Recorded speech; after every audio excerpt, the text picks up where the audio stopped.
30 రోజుల నుంచి సమగ్ర శిక్ష అభియాన్ ఉద్యోగులు అన్ని కష్టాలు పడుతూ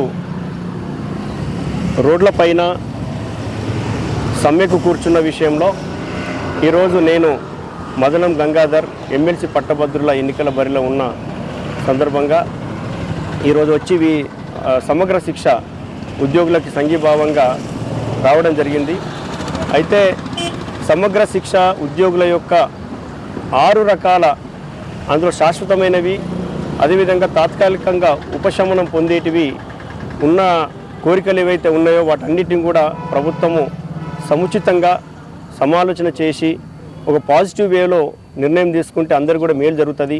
ఎందుకంటే విద్యాశాఖలో వెన్నెముకైనటువంటి పునాది స్థాయిలో పనిచేస్తున్నటువంటి వారిని గుర్తించి వారిని మరింత ప్రోత్సహిస్తే ఆర్థికంగాను ఆరోగ్యంగాను సంక్షేమంగాను వారికి ప్రోత్సహిస్తే ఇంకా ఫలితవంతంగా వారు ఉద్యోగం చేస్తారు. ఎందుకంటే రెగ్యులర్ ఉద్యోగులు అక్కడే ఉంటారు, కాంట్రాక్ట్ ఉద్యోగులు అక్కడే ఉంటారు. కాబట్టి వారి మధ్య వివక్షను తొలగించడం ఎంత అవసరం అనేది మనకు రాజ్యాంగం ఇచ్చినటువంటి హక్కు. ఆర్థిక సమానత్వం, సామాజిక సమానత్వం అనే హక్కులు మనకు రాజ్యాంగంలో పొందుపరచబడ్డాయి. కాబట్టి వ్యవస్థలో కూడా అటువంటి జరగకుండా ప్రభుత్వాలు నిర్ణయం తీసుకోవాల్సిన అవసరం ఉంది.